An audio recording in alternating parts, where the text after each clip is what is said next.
Two L's, two E's.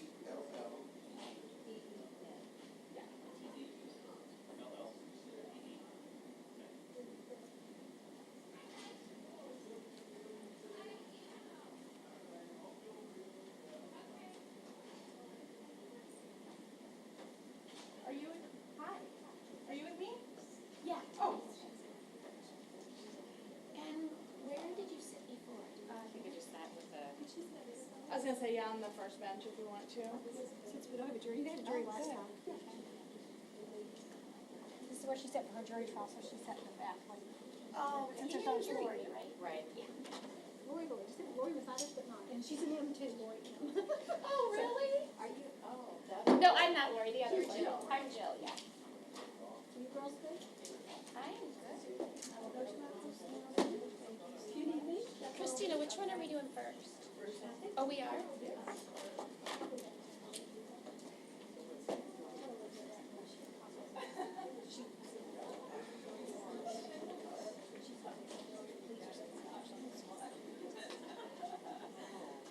The other guy is prison ag, and judge is like, we don't need to take him as test in front of everybody. Yeah.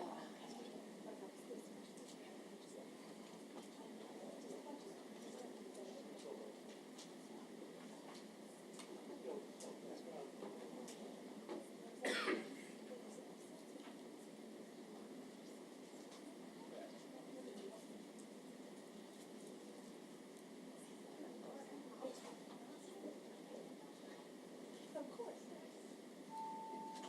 Okay. I'll check, we'll try to make sure Karen has something to it.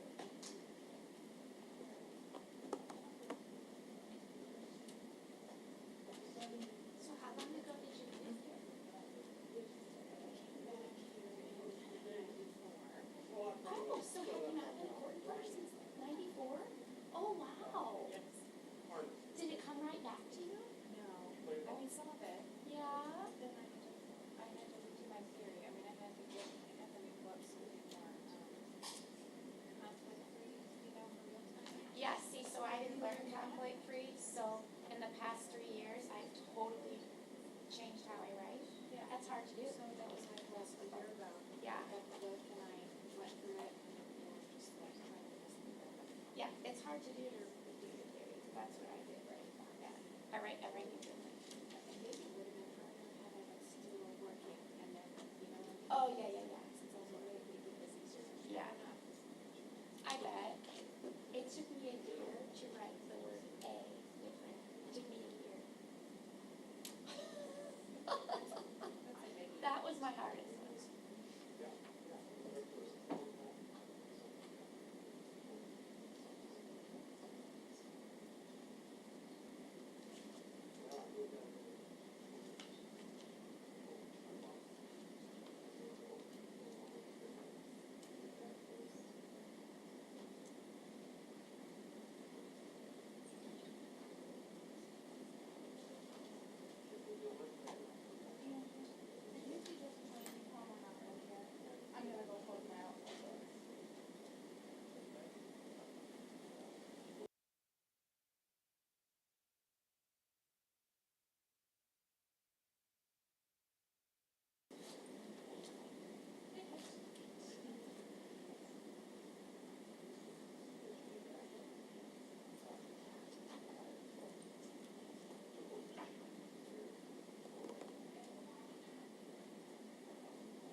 Isn't that sad?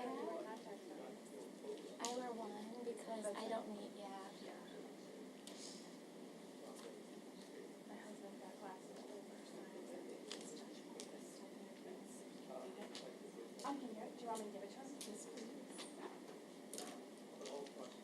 He probably will. I can take it over to him.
of Iowa in and for Scott County is now in session. The Honorable Judge Tilling presiding. Thank you, everyone. Please be seated.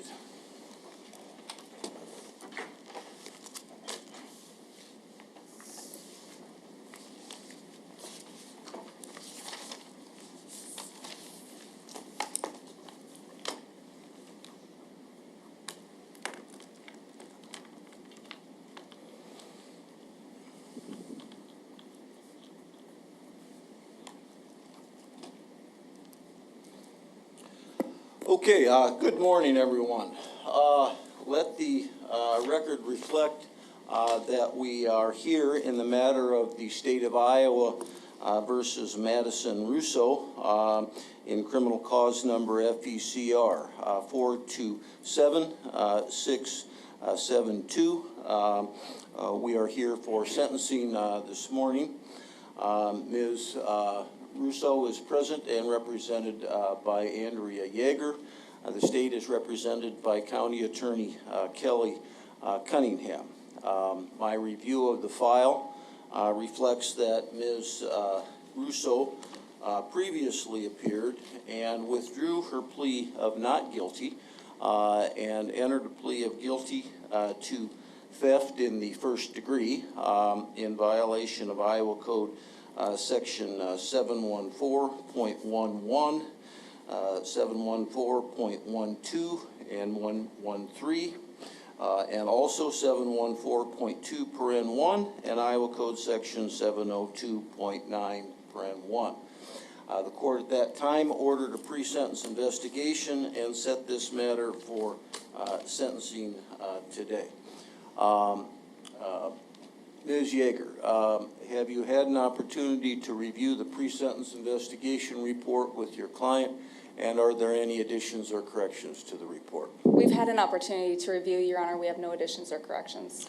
Are there any motions pending or reasons why sentencing should not take place at this time? No, Your Honor. Okay, thank you, counsel. Ms.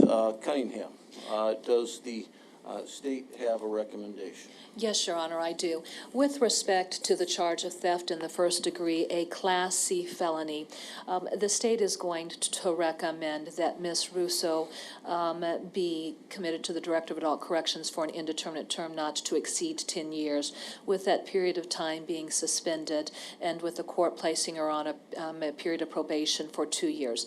I would further note that Ms. Russo certainly is an appropriate candidate for a deferred judgment, and the state would not be resistant to that. I'm going to walk the court basically through an analysis of this case so that the court is familiar with all of the facts and circumstances and variables that were taken into consideration for purposes of any recommendation that was or that is being made, and even a request in support of a deferred judgment. I would further note that with respect to the charge of theft in the first degree, that carries a statutory fine of $1,375. Now, with that being said, when this case was initially presented to the Scott County Attorney's Office, and I, as the prosecutor, had an opportunity to review the facts of the case, I will say that it was difficult to conceive how a young lady of Miss Russo's age would find herself in the situation that she was in, having committed the crime. And when you stop and consider the facts and the circumstances of there being representations of having cancer, and there being a GoFundMe page set up with payments being made to that GoFundMe page to assist with the treatment of any type of medical expenses that would arise, it was disturbing. I've had an opportunity to go through, though, and review the pre-sentence investigation report, and I think that the pre-sentence investigation report really provided the insight that the state needed to understand how this particular crime came to be committed. There's a number of different factors that I've looked at as far as the recommendation that's being made by the state, and I want just to express those to the court. You know, first of all, I've been a prosecutor for 33 years, and I've seen a lot of criminal activity. Ms. Russo is an individual that is a high school graduate. One of the things that we were provided information about as far as her performance in high school, she performed very well and had very high grades. And then, of course, she is a young woman who is attending college and doing well in college as a young girl and even as a young woman. Another issue that I was interested in looking at is what has she done by way of employment and how has she contributed to society? And this is a young woman who has had a consistent employment history, which is something that we don't typically see in the individuals who come before the court. So we don't see individuals who are coming into court, who are taking steps to obtain an education, to improve themselves, to apply themselves, and to also actively work and be a contributing member to the community. The facts of this particular case show that that is certainly the circumstance with Ms. Russo. Other variables that I think are important for the court to consider and certainly had a lot of bearing in terms of the recommendation that I'm making. From the very beginning of this case, it wasn't a question of whether or not this was a case that was going to go to trial. Ms. Yeager, who represents Ms. Russo, came to me at the outset and indicated that Ms. Russo had wanted to take responsibility for this crime, and she was going to enter a plea of guilty, and that's exactly what had occurred. The discussions that were taking place between myself and Ms. Yeager was essentially what recommendation the state was going to make by way of a plea agreement. The state indicated that it would offer an open plea, but the state would certainly be very mindful of circumstances that would lend itself to recommending a suspended sentence or even the giving of a deferred judgment. Once, I had the opportunity to look at the facts and circumstances of this young woman's life, but also just to even look at her willingness to come forward and make victims whole. That was going to have a large bearing on the recommendation that I would make. Before the plea was entered, and let me see, yes, before the plea was entered, there had been steps taken to make the victims whole. There was an order that was entered on July 12th in this particular matter, where Ms. Russo actually came forward with all of the victim restitution that was owed, that currently is being held in trust in a bank account, and the total victim restitution was $39,385.79. Those monies have been paid and are being held by the clerk to be paid out to the victims once the sentencing is concluded. That really was something that was significant to the state, that this young woman had taken those steps. Now, I think that one would naturally ask the question of where those monies came from, but I think the information in the precinct's investigation report spoke to that particular issue. And I'm going to talk about those facts, because I wondered, how is it that Ms. Russo, with her background, would ever find herself in this circumstance, and then having gone through and reviewed the information that she provided to the author of the precinct's investigation report, it certainly helped the state to understand, the fact that she was talking about the dynamic within her family and her family pulling apart, how her family wasn't coming together, and her need to try and bring the families together, and that families tend to come together if, there is somebody who's struggling with an illness, and having utilized that as a means of bringing her families together. And then, unfortunately, it started on a path where she had described encouragement to set up a GoFundMe page, and then things spiraled out of control from that point forward, and how she felt sick every time there was a contribution made to the GoFundMe page, and she just wanted this circumstance to come to an end because she never had wanted it to develop to the extent where it had developed. That really helped the state to understand how, with her background, how this young lady ended up committing this crime. So, you know, I think there's been a lot of questions that have been out there.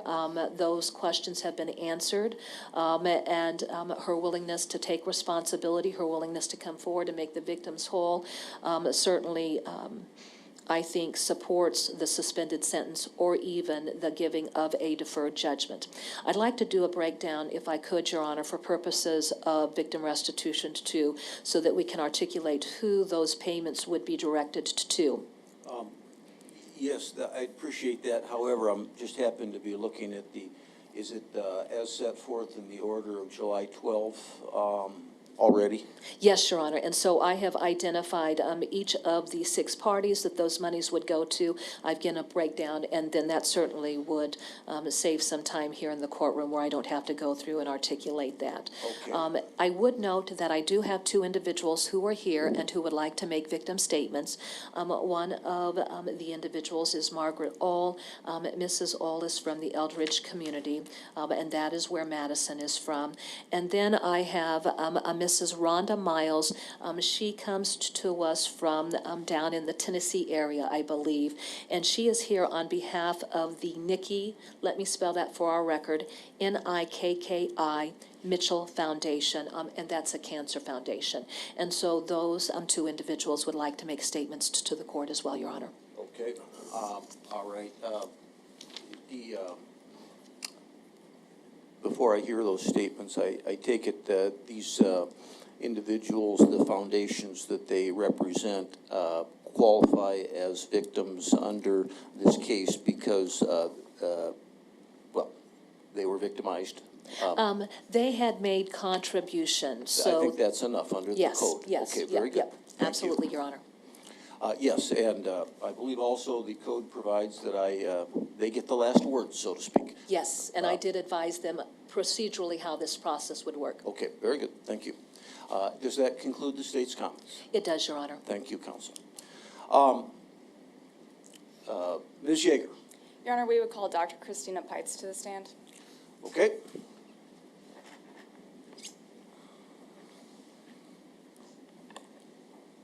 Ma'am, could you raise your right hand?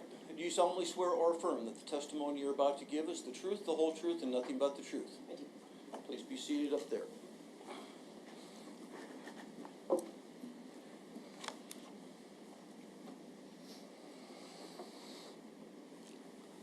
You may proceed, counsel. Thank you, Your Honor.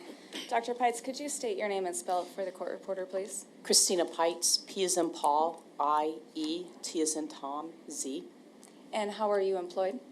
I work contract. I'm a forensic psychologist. Can you tell us a little bit about your background, training, and education that got you to your current position? I have a bachelor's degree from Creighton University. I have a master's degree from Sam Houston State University. I have a doctoral degree from Texas A&M University. I completed my internship and postdoctoral fellowship at the University of Texas Medical School in Houston, Texas. I'm board certified in forensic psychology.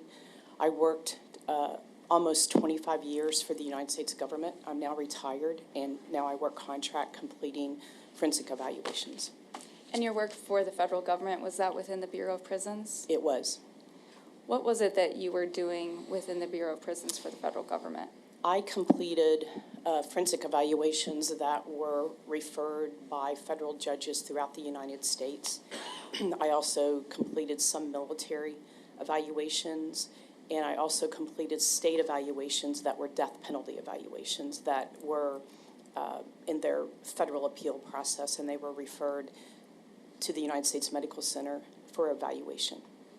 Is it fair to say that you've had lots of experience with persons who are convicted of crimes and may potentially pose additional risks in the future? It is. And can you tell us what is a forensic evaluation? Basically, what I'm doing is a general psychological evaluation, and I'm answering a legal question. Most of the evaluations that I've done are competency evaluations. I've done death penalty evaluations. I've done sanity evaluations. So I'm using my skills as a psychologist, and I'm applying them to answering a legal question. Does part of your professional experience include assessing factors like amenability to rehabilitation and likelihood of recidivism. Yes, so that would be called a risk assessment, and I've completed numerous risk assessments in my career. Have you also had experience in providing expert testimony for district courts? I have. And what kind of cases have you generally testified in? I've testified all over the United States in federal court, state court, military court, juvenile court, and family court. And as I testified to earlier, most of the evaluations that I've testified in are going to be competency cases. However, I've also testified in insanity cases. I've testified in risk assessment cases. I've testified in psychosexual evaluations where that's actually a risk assessment where I'm analyzing a sex offender and determining their future risk. Do you also have any professional societies with which you're a member? I do. And have you published any articles or other publications? I have. Your prior testimony, is that primarily for government entities, the defense, or have you testified for both? I've testified for both. Is it fair to say that you're primarily focused on your science and discerning the truth as opposed to picking a side? That's correct. Is your background and qualifications, including your education, experience, training, publications, leadership positions, professional associations, all contained within your curriculum vitae? Yes, And you've provided a copy to myself as well as to the court, is that I right? have. Yes. Your Honor, that's what has been marked as Defense Exhibit A. May I approach, Your Honor? You may. Dr. Pites, I'm handing you a copy of Defense Exhibit A. Could you just give that a quick skim and make sure that's a true and correct copy of your CV?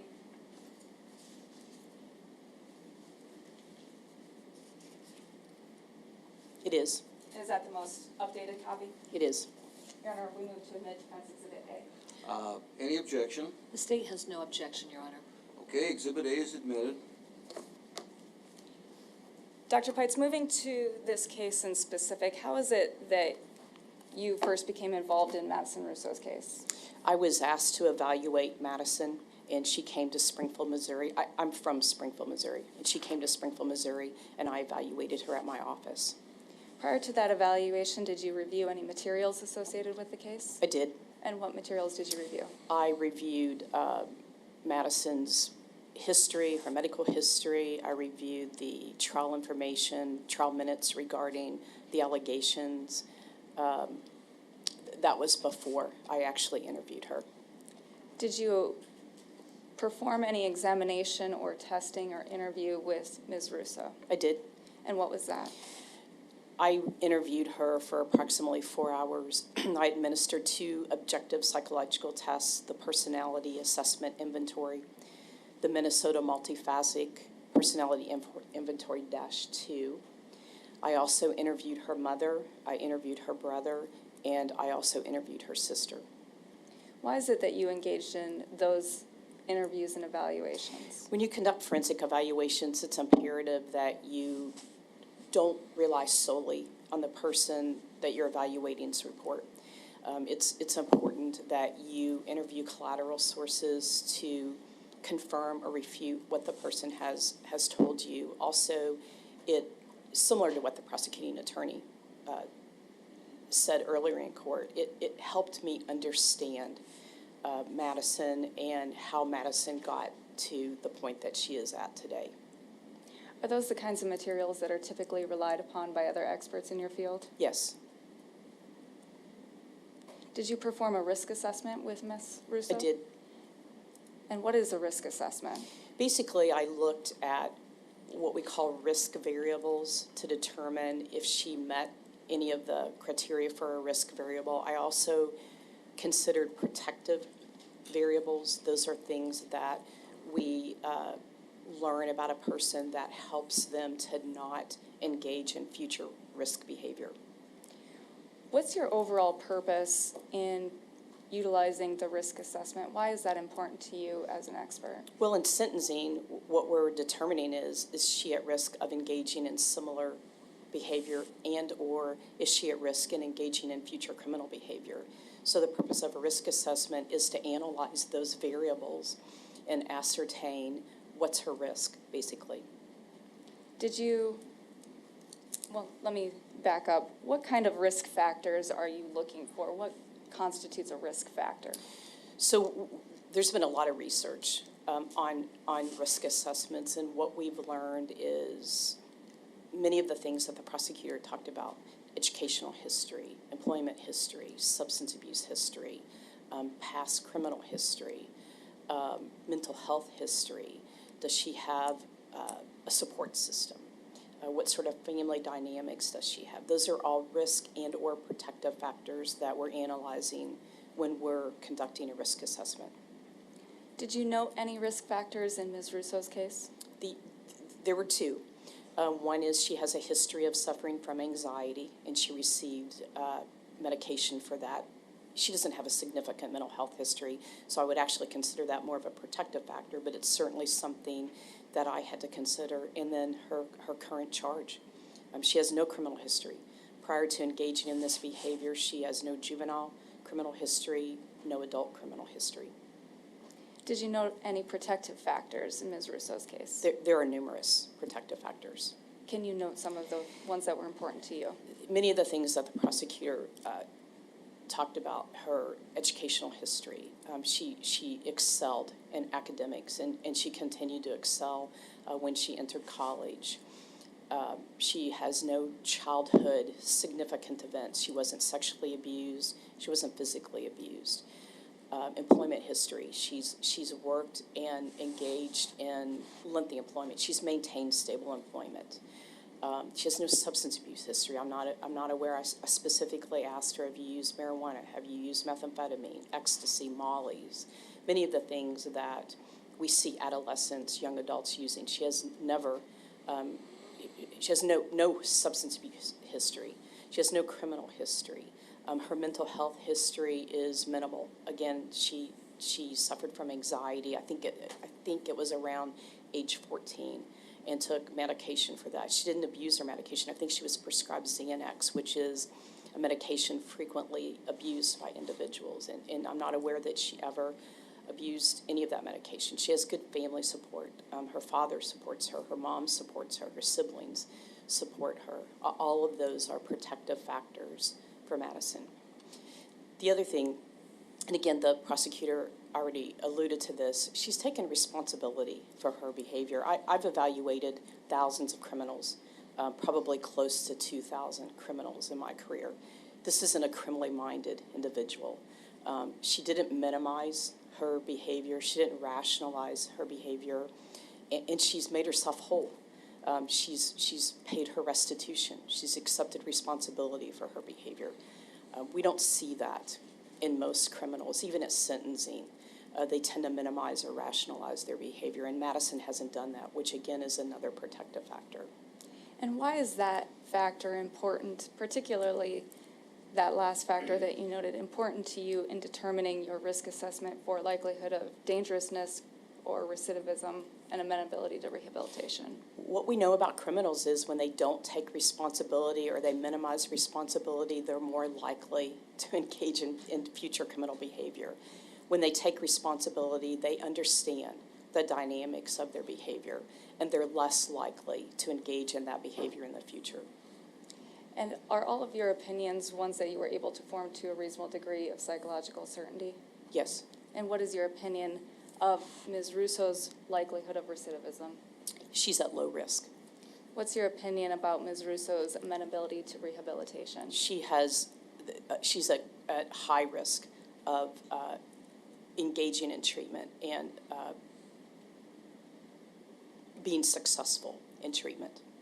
Is it your opinion that Ms. Russo would be an excellent candidate for supervision and probation in this case? She would be, yes. Is there any other factor or opinion that you've formed of note that I've not yet given you the opportunity to explain to the court? No.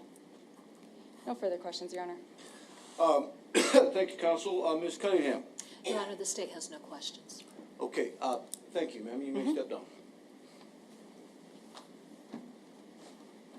Your Honor, at this time, we also have Defense Exhibit B and C. which are school records relating to Ms. Russo. Given the nature of those records, and I believe I did provide those to the court, I would ask to be able to file Exhibit B and C under seal. Okay, B and C, they are, for the record, St. Ambrose University transcripts, is that what they are? B is, Your Honor, and then C is a certificate of award for schooling through St. Ambrose University. Okay, any objection from the state? The state has no objection, Your Honor. Okay, all right, I will admit those under seal. Very good.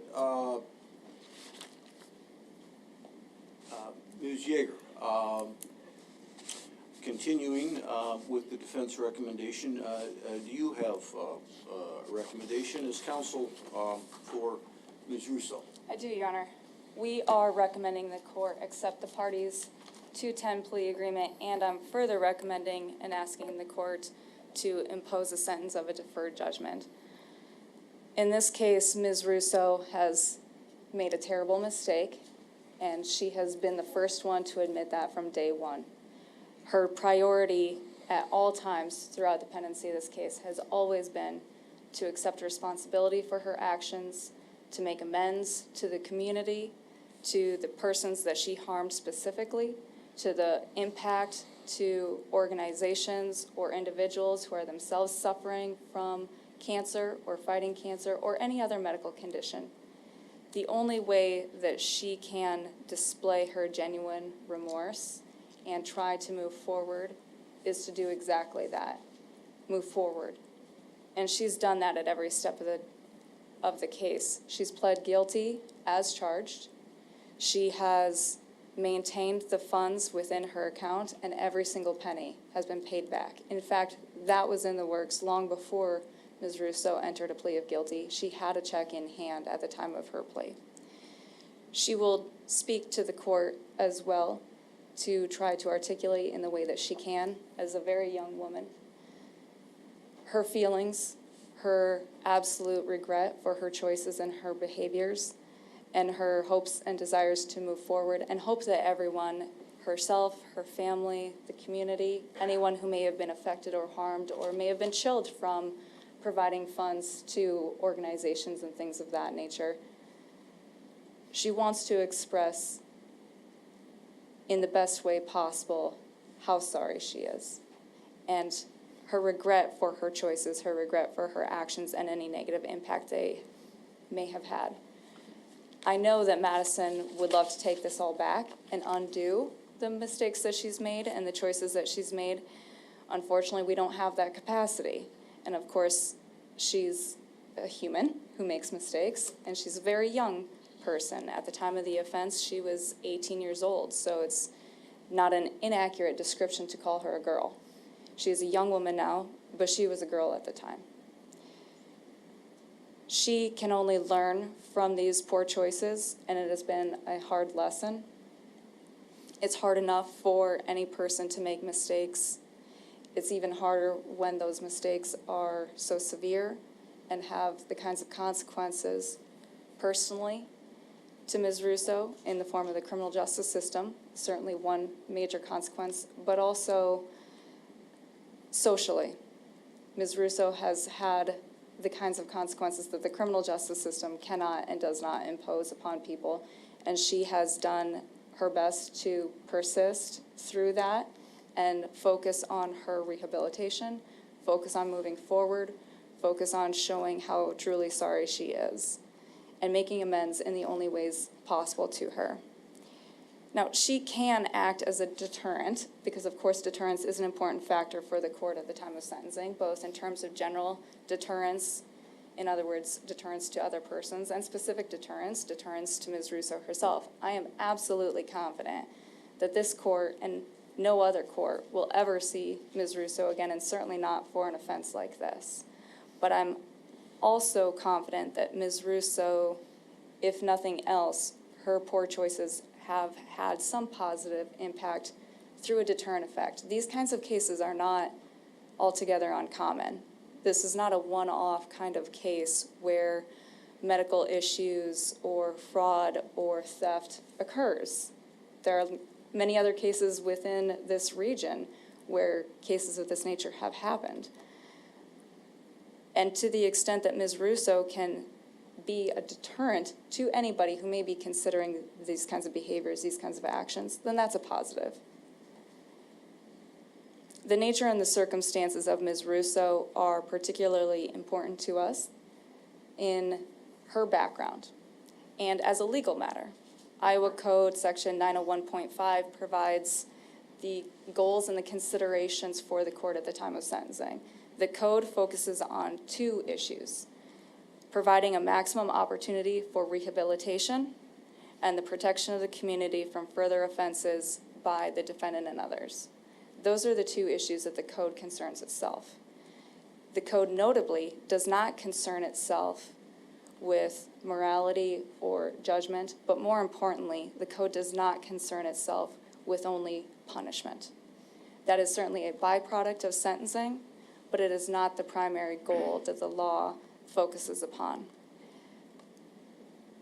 Deferred judgments do provide the maximum opportunity for rehabilitation for Maddie. She has been actively engaged in mental health treatment. She is currently actively engaged in mental health treatment. She does so regularly and frequently, and she has no desire or plan to stop at any time in the near future. She has been attending schools, the state very well articulated. She was a very good high school student.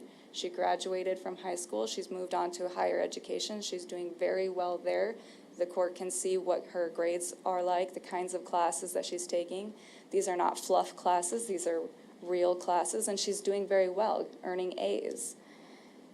She has goals for the future. She wants to continue on to a master's degree. She's working. She has a history of working, despite the fact that she's only been a teenager.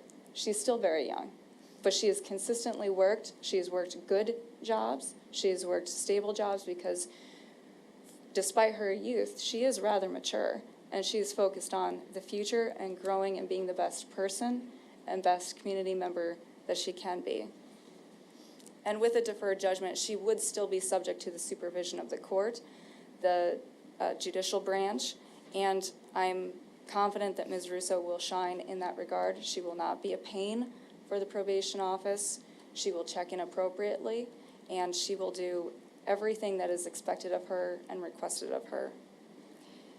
Moving to the protection of the community component, Ms. Russo has no criminal history, not even juvenile offenses, not truancy, nothing.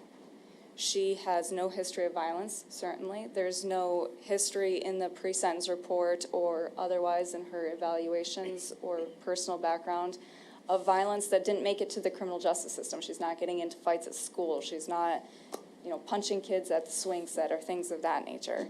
She has an extremely low likelihood of recidivism, both based on the science and the statistics that we know about, the characteristics for people with high likelihood of recidivism, and as testified to by Dr. Peitz, who is very well qualified and has done thousands and thousands of these cases and worked with very serious and dangerous offenders. She has a high likelihood of amenability to rehabilitation, again, based on the considerations that we know about and based on Dr. Peitz's expert opinion. By all objective measures, Ms. Russo is an excellent candidate for a deferred judgment. Certainly mistakes have been made, and that's how we got into the criminal justice system. That's how we got to a point of being before Your Honor for sentencing.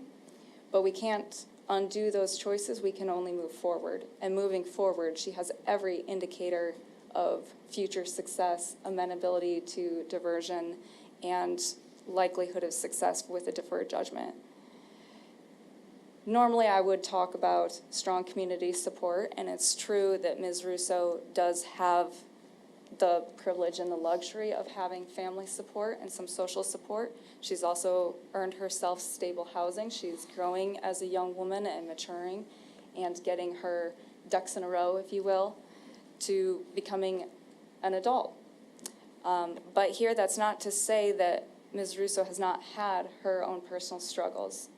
As alluded to by Dr. Peitz and by the state, there have been difficult emotional and psychological issues that Ms. Russo has handled with grace throughout her life.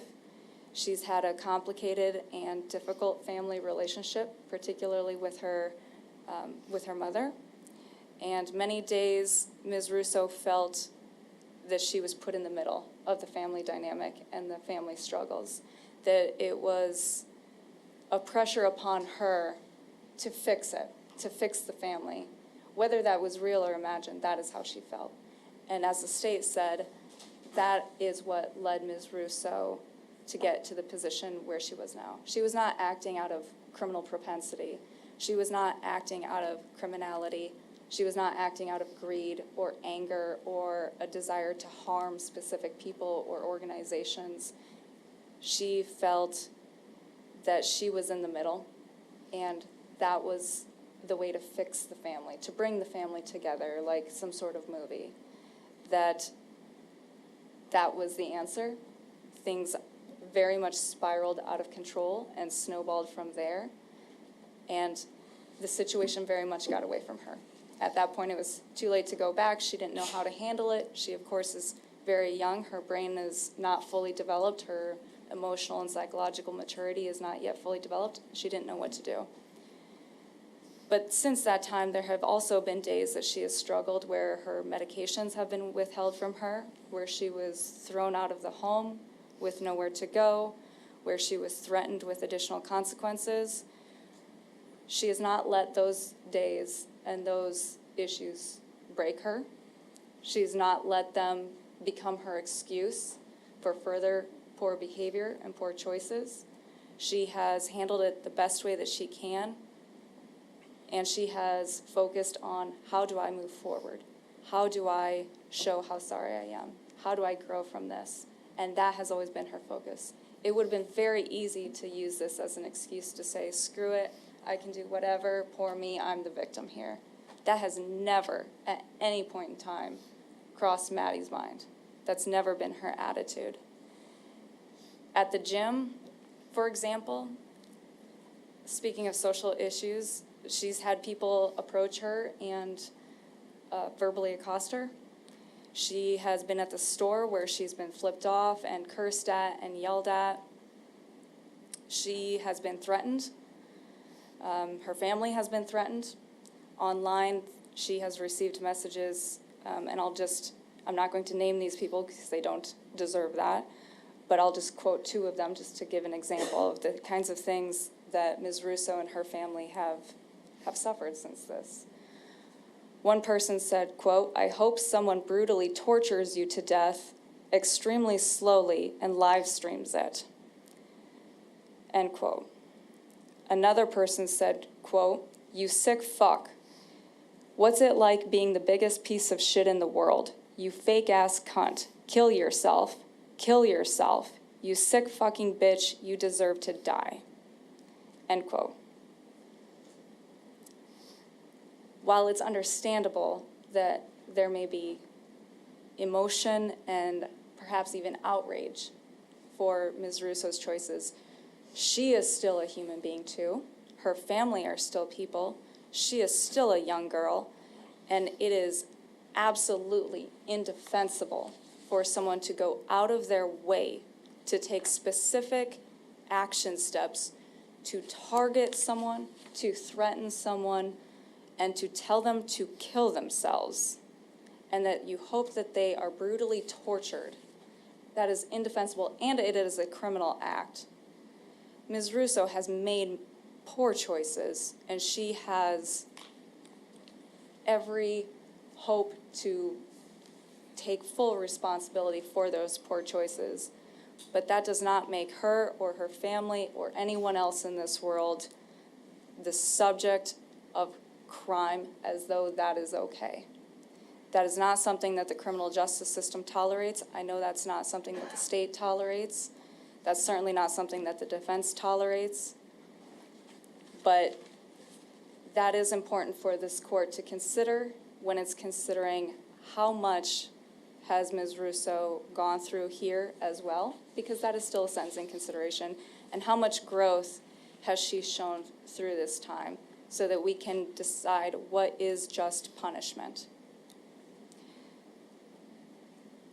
Most importantly, it is important for the court to note that every single person has been made whole, and we're simply asking the court for an opportunity for Ms. Russo to show how sorry she is, to show that she can and will be successful in the community as a citizen and as an individual, as a young woman with a lot of promise and a lot of positive things going for her. We're asking the court to allow her to avoid the label and the consequences of being a felon, because she will avoid that if given the opportunity, because she can absolutely be successful. Your Honor, we'd ask you to impose a deferred judgment in this case. Okay, thank you, counsel. Ms. Russo, now is your opportunity to tell me anything you wish me to consider before I impose judgment and sentence. And counsel, would you turn the microphone on, please? I believe the microphone is off.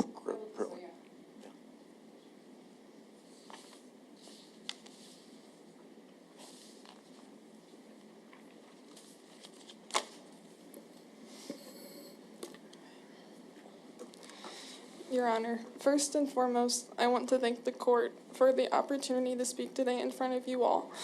I have not spoken this entire time while my case was ongoing for several reasons, so this is difficult to talk about, but I'm just going to try my best. This experience, has been by far one of the most difficult things to navigate in my life. It has been very scary and challenging in more ways than one. I fully acknowledge that what I did was wrong, and I am incredibly sorry. If there was anything I could do to take it back, I would. The reality is that I can't. The only thing I can do is correct it, learn from it, and move forward. I beat myself up about it the whole last year in silence because I didn't know how to tell anybody what was going on. After January, I have continually beat myself up about it as well. I realize that I can't undo the past, but that doesn't mean that I still can't walk away from this experience as a better human and move forward. My goal now is to make amends in the ways I can, try to learn from my mistakes, figure out how I got myself here so I don't repeat this terrible mistake, and do what I can to turn this lesson into a positive, with the hope that I can make amends and hopefully positively influence the many people touched by my poor choices, cancer, or people mistakenly thinking about following in a similar mistaken path. A lot of people have made speculation as to why I did this and how somebody who looked like they had everything together could have such a mess. I didn't do this for money or greed. I didn't do this for attention. I did this in an attempt to try and get my family back together.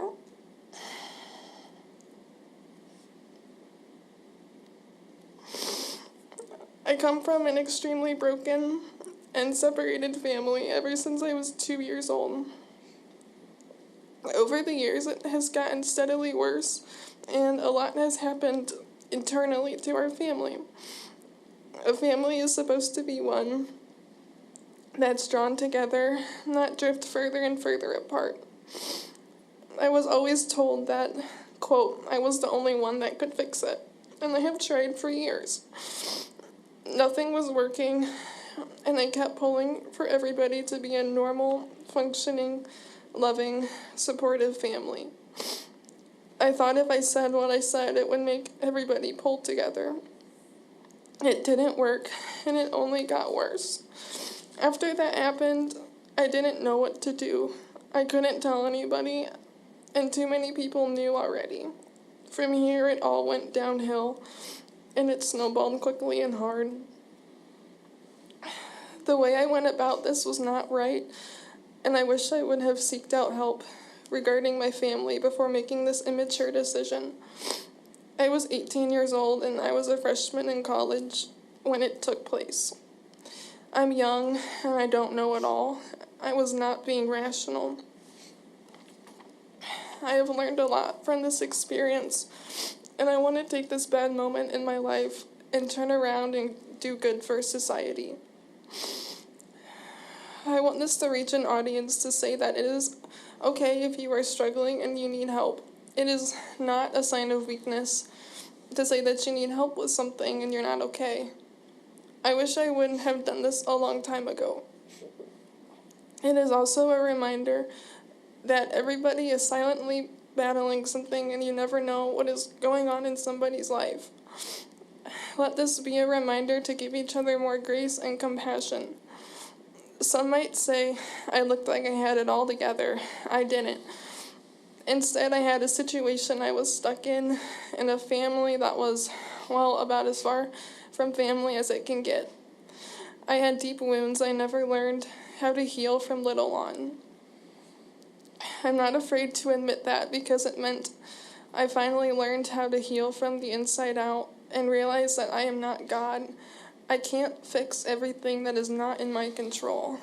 All I can do is be a better version of myself every day, step by step. I have taken big steps to grow and learn from my choices and the things that have gotten me here. I have been engaged in counseling, and I plan to continue. I've also continued working. I am set to finish college in May and start an exciting new chapter in my career that I feel fortunate to have. In the future, I want to go back to school and get my master's. But most importantly, I want to create my own family someday. I want to break this cycle of how I grew up. And I wanted to make a family that I wish I had. One full of love, belongingness, support, cheerful gatherings at holidays and celebrations, and a cohesive unit. God willing, I pray for this. I also pray for all those that were hurt by my irrational decision. I pray for the damage that has resulted from my actions and any harm or disrespect I caused or showed to anyone battling cancer, touched by cancer, or fighting to help people with cancer or other medical issues. Your Honor, I'm a good kid. I know I am still a good person. I have a lot to give to this world, and I don't give up. I would do anything to take back what I did. Again, I am so terribly sorry. This is something that I will have to live with for the rest of my life when I look at myself in the mirror. But I know it doesn't define me. It's not what mistakes we have done that determine our character, but instead how we respond to them and how we move forward from them in the future that shows our true character and resilience. My future gives me hope, and I am determined to make it the best I can. I ask for forgiveness and a second chance. Okay, thank you, Ms. Russo. Ms. Cunningham, the first victim representative that would like to speak, I believe there was someone from the Ohl Foundation? Margaret Ohl Okay. is present. And Mrs. Ohl, would you like to stand and give your statement? Yes. She could come up to the mic. Sure, absolutely. And Your Honor, do you want to go ahead and have them get on the witness stand? Would that be better? Yeah, I think it would. Yeah.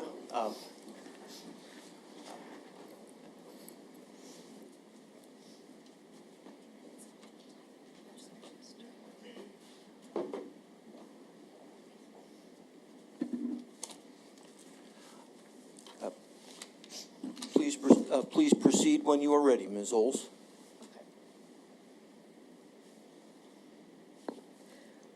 My name is Peggy Ohl.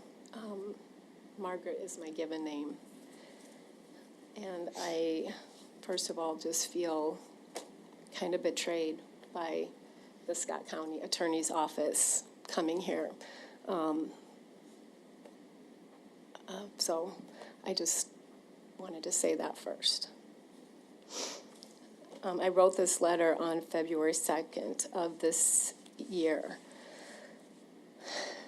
On April 27th, 2016, my husband Brent was diagnosed with cancer in his pancreas, liver, lungs, and his hip bone. After hoping and praying it was any other cancer besides pancreatic cancer, our very worst fear became reality. He had stage 4 pancreatic cancer. He was 48 years old, and we had 2 boys, 9 and 12. The oncologist sat us down and told us to get our affairs in order. For 4.5 months later, four and a half months later, after 2 trips to MD Anderson in Houston, Texas, and rounds of chemo, on August 27th, Brent was gone. The man I married and loved, the man who was the father of my boys, the man I said I would be there for in sickness and in health was gone. Our life together was gone forever. While he was sick, he was incredibly brave, strong, and so kind and thankful to everyone who helped him through his short battle. He said thank you to every nurse and doctor who took care of him. He never got angry, and he fought like crazy to live. He wanted so much to live. Even writing brings all the feelings back of how much he wanted to live and how hard he fought to be there for our boys. My heart was broken. Brent was an anesthesiologist and took care of thousands of people over his career. He was very much loved by his colleagues, partners, and pretty much all of the staff at the different hospitals he worked. He was loved by his family and his friends. When he got sick, it was overwhelming how many people reached out to our family to help us. As gifts, food, and sometimes money were given to us, we felt so overwhelmed with the love and support that it was hard to even comprehend. Those 4.5 months are impossible to even describe. But through it all, I made a vow to myself that I would never, ever forget. And I would keep track, and I kept track as best as I could and wrote thank yous as the gifts came to us. Watching your big, strong partner in life lose his life and telling your kids Dad has gone to heaven changes you forever and ever. A few months after Brent was gone, a few nurses that Brent worked with organized the Stroll for Ole. It was a walk, run, and the money raised, which was about $17,000, was given to Pancreatic Cancer Action Network, PanCan, in Brent's memory. My boys and I walked in this event. I couldn't believe how many people showed up and participated. It wasn't long after that some of the nurses started talking about doing something annually. I felt compelled to get involved because if they were going to do something, I wanted to be a part of it. Well, that was the very beginning of the Dr. Brent Ole Strong Pancreatic Cancer Support and Awareness Fund. With the help of nurses, friends, and the Trinity Health Foundation, we set out to start what was initially a $50 gift card to those diagnosed with pancreatic cancer. But it grew quickly and became a $500 Visa gift card given to anyone diagnosed with pancreatic cancer in our greater Quad City area. We could reach out approximately 72 miles from the Quad City area. I stretched how much I wanted this to be a gesture of love and kindness, to let people diagnosed know that they weren't alone and that people cared about them. I wanted it to feel kind of like how Brent and I felt when people helped us. I stressed how I really wanted the process to be easy. Because people diagnosed with pancreatic cancer often don't have the time to fill out an application or ask for help. They can get so quick, fast. With the help and support of many people, this grew so that we could give these gifts out at both Unity Point Hospital and Genesis Hospital. And now we give them out at the University of Iowa as well.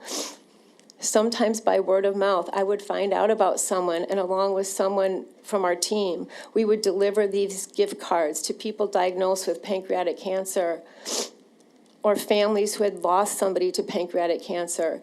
But because it happened so fast, their loved one had already lost their battle. I've devoted a great deal of my life to this effort and tried to give back to patients diagnosed with pancreatic cancer. Our boys, who are now 16 and 19, have gotten involved in our fundraising and our cause. Their football teams help at our fundraiser. Our boys proudly wear the Oldstrong t-shirt and sweatshirts from our past years. This is their dad's legacy. It means so much to them as well. Sometimes people would contact me and tell me about a friend of theirs that was recently diagnosed. Countless times it was by word of mouth that I would find out about someone and I would be sure our packet got to them. I wanted to give them a little bit of what was so generously given to us when Brent was sick. I never imagined someone so callously would fake they had such a devastating cancer as pancreatic cancer and willingly accept our gift of love and kindness and lie directly to my face. My heart was broken in disbelief. My oldest son found out about it while at school when his teacher, who gave to the GoFundMe, heard about her arrest and put her mugshot up on the screen in the classroom. My son was wearing his Oldstrong shirt that day with her name on it. He got home from school. I told him that she was in jail, and he said, "Good." I gave her our packet without thinking twice. I checked up on her over the course of the year. I asked how she was doing and asked if she wanted to go get coffee or something. She turned me down each time. She finally did agree to come to our fall Iowa tailgate fundraiser, which was last year. That was last year's event. Brent loved the Hawkeyes and tailgating. She wore our Oldstrong sweatshirt that had her name on it and many other people who'd also fought pancreatic cancer's name on it. Many of them died. She took pictures with me, the Oldstrong team and other recipients of our Oldstrong gift, families who lost loved ones to pancreatic cancer. She took a picture with my late husband's dad. She stood at our event knowingly lying about her cancer. Is really unbelievable. She stood in front of me with her wig on, knowing she wasn't sick at all. Now, after all this has come out, I've lost sleep over how she could possibly do this. Why did she choose pancreatic cancer? I knew of her mom as she graduated from high school with Brent. They shared the same birthday, and her mom lived in Eldridge. Did she choose this cancer on purpose because of Brent's fund? I've questioned myself for not getting something in writing stating her diagnosis, but I'd never done that before with anyone who was from our small town of Eldridge. I knew who her mom was. I've questioned myself for giving her name to our local North Scott Press paper to do an article about her and 2 other Oldstrong recipients as a way to bring more awareness to pancreatic cancer and to let people know about our fundraiser. I feel terribly guilty for lending any sort of legitimacy to her story.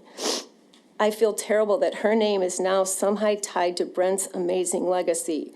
Thinking about this consumed me and physically wore me out. I felt personally responsible for giving her our Oldstrong packet and giving her name to the North Scott Press. I feel incredibly betrayed and angry.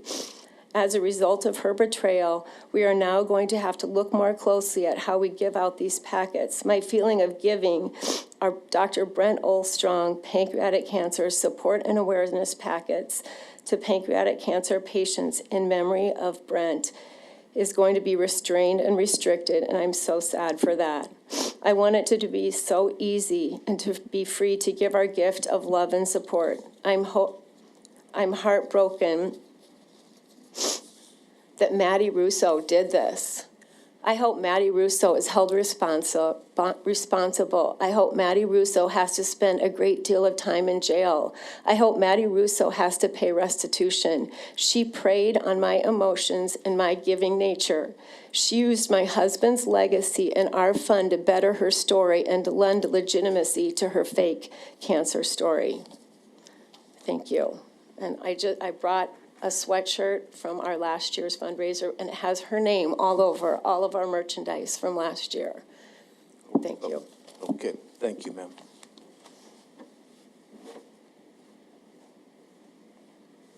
Your Honor, the state would call Rhonda Miles. Good Good morning, Ms. Miles. Please have a seat.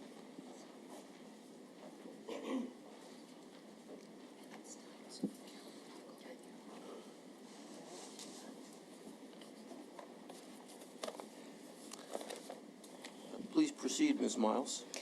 I want to reiterate what Peggy said. I do also feel a little bit of a betrayal. I just feel like I watched the prosecuting side turn into the defending side.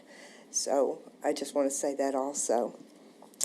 My name is Rhonda Miles, and I am the founder and president of the Nikki Mitchell Foundation in Nashville, Tennessee. In 2013, I lost my best friend, Nikki Mitchell, to pancreas cancer after a 31-month fight. She was strong, resilient, and handled this disease with more grace than I've ever seen. I watched the trauma, the emotional, physical, and psychological effects that she endured. I walked in on her more times than I can count, sitting cross-legged on her bed with feeding tubes, pain pumps, weighing 85 pounds, with tears in her eyes and not a hair on her head, doing what she did best. She was praying, not only for herself, but also for those that she met during chemo and the friends and family that she'd be leaving behind. I was one of those prayers.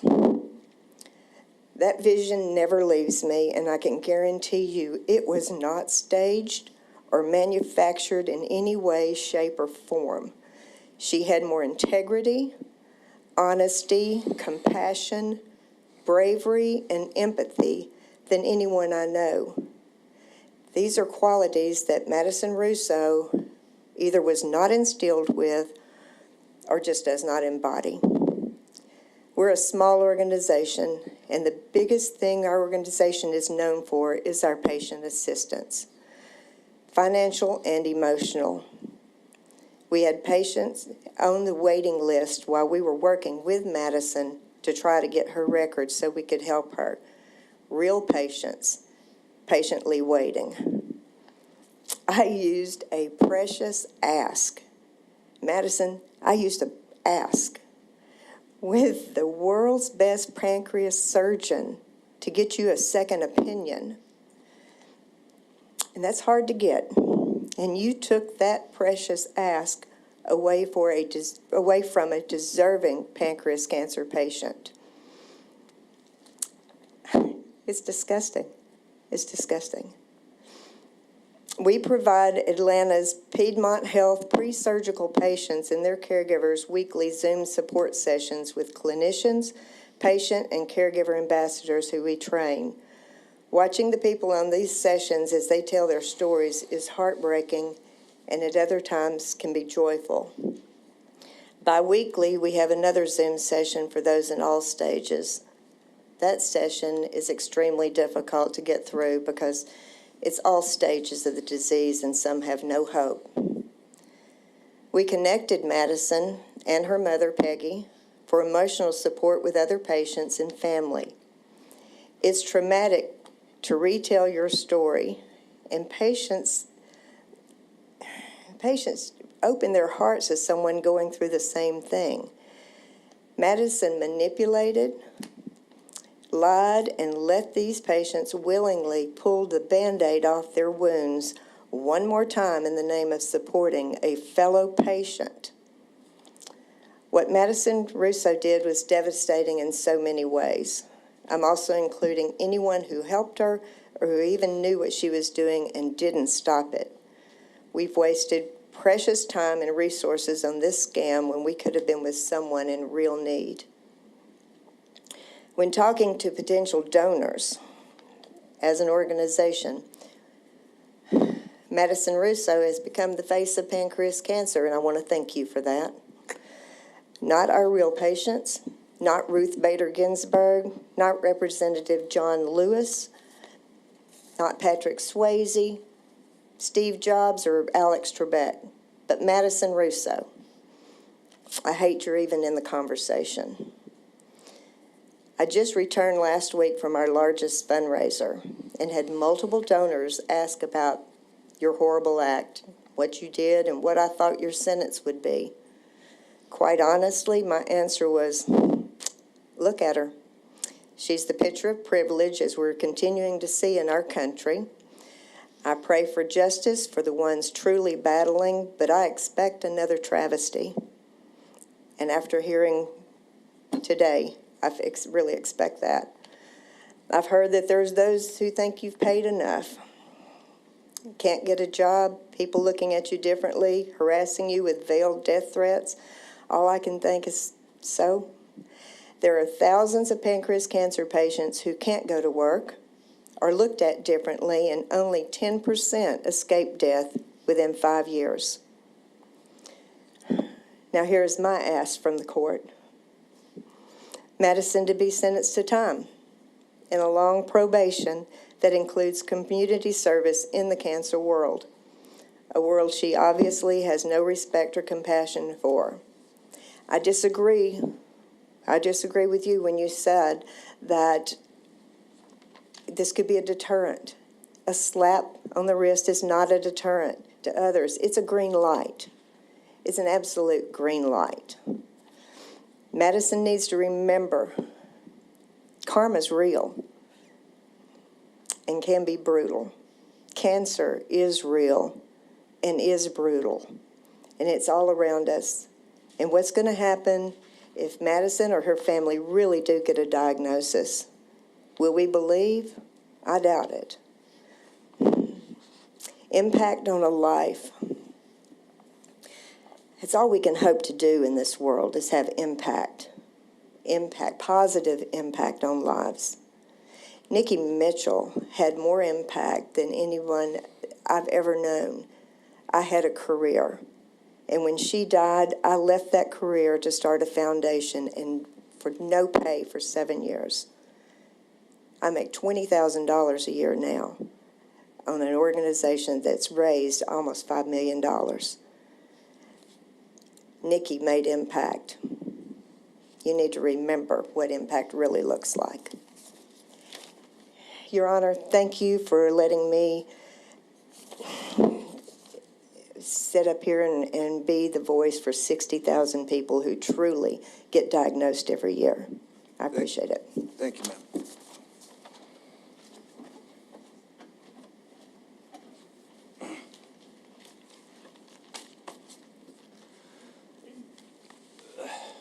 Okay, Ms. Russo, ma'am, in sentencing you, it is my duty under the law to look at the seriousness of the crime, the effect that the crime has upon members of the community, your willingness to accept change in treatment, and what's available to me in the community to assist you in that process. The law directs that I do look at the least restrictive alternatives first and then proceed to the more restrictive alternatives. I consider what an appropriate rehabilitative plan for you would be, but I also must protect the interest of the public. In this case, the interest of the public is in having people with the idea that they can donate to charities without the fear of it being a scam. I have reviewed the pre-sentence report and have, of course, considered all of the information in that report. That report indicates that there are a number of good things about you. You have no prior criminal history. You came from a home while your parents were divorced, but you did apparently come from a loving home. You are not subject to any abuse. You were involved in activities and had many friends. You graduated from high school with a GPA of 3.7. You enrolled in St. Ambrose and graduated, or not graduated, but you were on the dean's list each semester with a GPA of no less than 3.66. At the time of your arrest, you were employed by Deere & Company, I believe in product marketing as an intern. In short, I see little about your background that would indicate that you had not learned any better growing up, nor did I see any dire need for money. There was no substance abuse, no drug addiction. I think it is appropriate to briefly summarize the facts. On February 10, 2022, you began an elaborate scheme which involved you supposedly having pancreatic cancer and acute lymphoblastic leukemia. Through this scheme, you deceived your friends, your family, your community, other cancer victims, charities, and strangers who were motivated by your supposedly tragic story to donate to you to help support you through your disease. Most of these donations went into a GoFundMe account. Your scheme continued for a very lengthy period of time.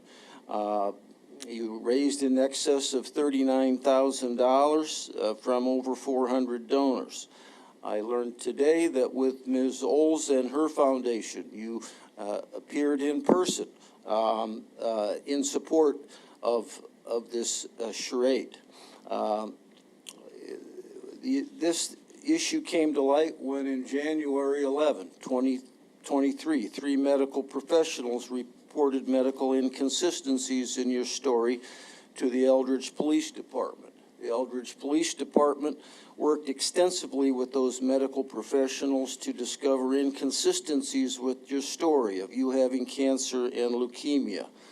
They investigated your social media posts, your interviews, your news stories, and other sources. Many medical inconsistencies were discovered. It was discovered that you had adopted or essentially parroted and used as your own other cancer patients' stories.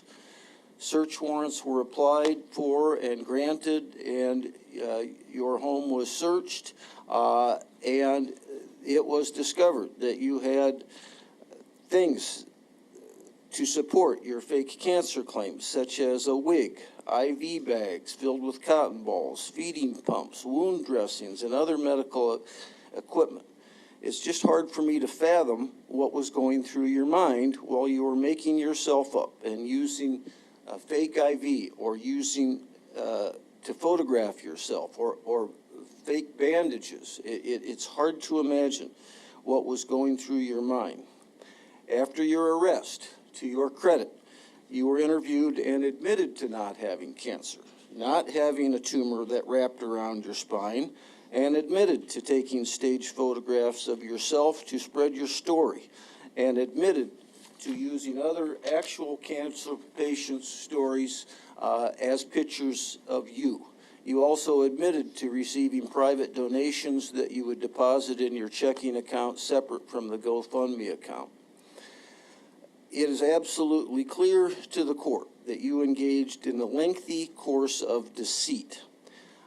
Today, you indicate, my initial reaction, quite frankly, was this lengthy course of deceit was motivated by greed or perhaps social media fame.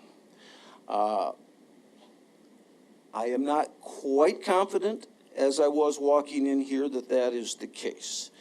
But it is abundantly the case that this was not an isolated or momentary lapse in judgment. You were bold enough to be interviewed by the North Scott Press regarding your cancer. You frequently appeared on social media concerning your supposed cancer. You went so far as to speak to the National Pancreas Cancer Foundation. I understand you spoke to students and donors at St. Ambrose University. You spoke to actual cancer groups. You made many appearances, public and on social media, to push your fraudulent scheme. At any step along that way, you could have stopped. You could have stopped. It did not stop until you were caught. In sentencing you, I also have some concern regarding your tendency to divert blame to your family and your mother. I can accept the fact that your relationship with your mother and perhaps even your siblings was strained. I was not there. I do not know. However, I do not regard that as sufficient reason for, even if you did somehow think, in a misguided effort to bring the family together, you were going to report that you had cancer, okay, perhaps I could accept that as having happened. But to not, over a course of a year, to continue that charade and to actively promote it, not just remaining silent, but actively promoting on social media and through personal appearances, promoting yourself as a person with cancer. That is not a momentary lapse in judgment. Your attorney called an expert, Dr. Peitz, I believe, Peitz. I entirely agree with her conclusion that it is for the reasons I will get to in a moment, that you are a good candidate for probation. You are a good candidate not to reoffend. I accept that I doubt that you will ever commit a crime like this again. However, deterrence of others is a very important goal of the criminal justice system, and I will get to that in a moment.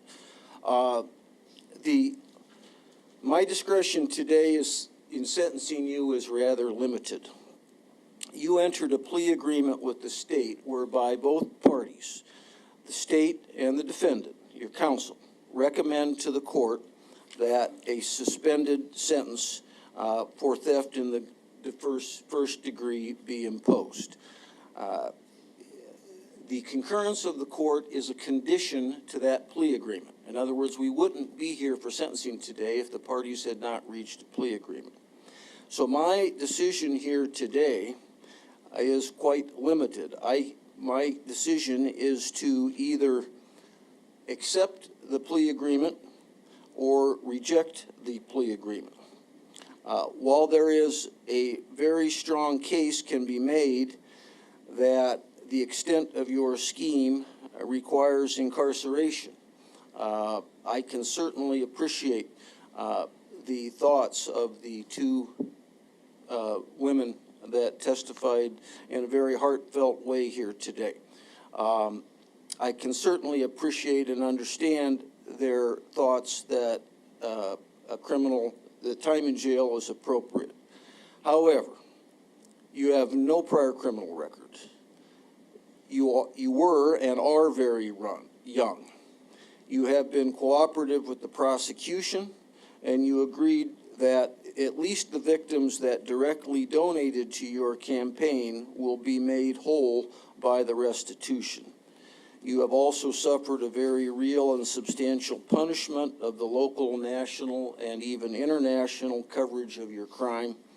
The court has determined that no further purpose would be served by rejecting the plea agreement and requiring the parties to take this case to trial, simply so the sentencing judge could have the option of placing you in prison, that would be the result if I did not suspend the sentences here today. So my decision is really down to choosing between a suspended sentence and a deferred judgment. Certainly I am bearing in mind again that you are very young, that you have no prior criminal history. For those of you in the audience that might not know what a deferred judgment is, it allows the court to defer making a decision on the appropriate sentence for a period of probation, typically 2 or 3 years. The defendant is placed on probation for that period of time. If the defendant successfully completes probation and commits no other crimes and pays all the restitution ordered, at the end of 2 years, the charges against her would be dismissed without the entry of judgment. This would mean that Ms. Russo would not have a conviction for theft in the first degree on her criminal record. It would also mean that she retains various rights that she would lose with the felony conviction, such as the right to vote. But I am firmly convinced here today that it would not be remotely just to defer judgment in this case and allow you to proceed further in life without the consequence of this criminal conviction for theft on your record. You engaged in a continuing criminal scheme that lasted for a year that requires more serious punishment of that, and that will serve as a deterrent to both you and others similarly situated. Frankly, I think there is a good purpose served by having people with whom you will interact in the future know that at one time you engaged in this criminal scheme. Serious crimes must have serious consequences to deter both you and others from such crimes in the future. Granting a deferred judgment, in my mind, would send the wrong message to others out there that might be inclined to commit similar crimes. And I say that, I will add that I say that with all respect to Ms. Cunningham and the county attorney's office. She is a fine lawyer who is actually typically quite stern with her recommendations. And I know that her recommendation for a deferred judgment is not one that she made lightly. I, however, for the reasons expressed, have a different opinion. And I also, while much has been made about the fact that the restitution will be paid, yes, the people that directly contributed will receive restitution, a monetary restitution, which is, I believe, in the full amount. That is a wonderful thing. However, that does not compensate. The full restitution is not made because in my mind, the fact that this false claim was made and this lengthy false campaign took place causes other people around the country, not even in this community, to hesitate to donate to those seriously in need, thinking that it is all, it's likely a hoax or likely a fraud, or, oh, those people, it might be a scam. So this crime did not just affect those people who directly donated, but people out there who might be inclined to or hesitate to donate to other causes in the future. So for those reasons, I am not comfortable and will not grant a deferred judgment. Pursuant to the defendant's plea of guilty to the crime of theft in the first degree in violation of Iowa Code Section 714.11, 2, or 3, and 714 and 702.91, and pursuant to Section 902.3 and 902.9 of the Code, it is the judgment and sentence of the court that you be committed to the custody of the Iowa Department of Corrections for an indeterminate term of incarceration not to exceed 10 years, and you shall pay a fine of $1,370, which is not suspended. The Iowa Medical and Classification Center at Oakdale, Mitchellville, Iowa, is designated as the reception center to which the defendant shall be delivered by the sheriff. However, for good cause shown, the sentence just announced is suspended, and the defendant is placed on probation with the 7th Judicial District Department of Corrections for a period of 3 years. The terms of the probation will include that the defendant pay the restitution is in full, that the defendant commit no other crimes, and that the defendant perform 100 hours of community service towards the community service volunteer work that is to be selected by the probation department. I was inclined to specifically name a charity or an organization, but that might arguably impose some burden on that organization as well, so I will not specify which organization.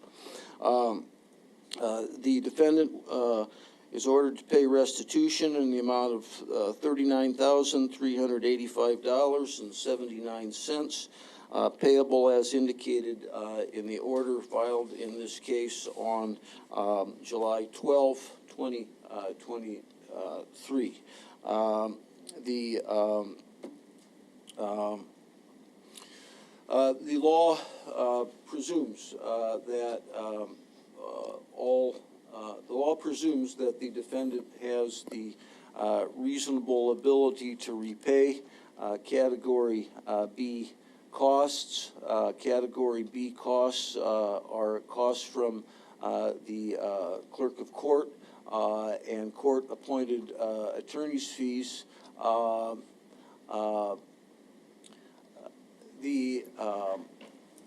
This is the clerk's,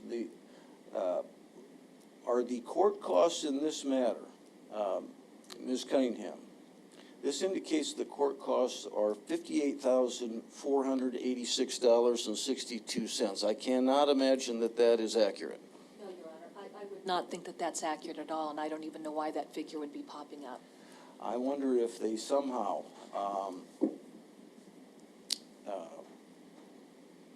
somehow included the restitution, or I don't know, but it's a shocking amount, and so I am not going to, I am going to defer further hearing on the amount of Category B restitution pending for 30 days, pending clarification of this.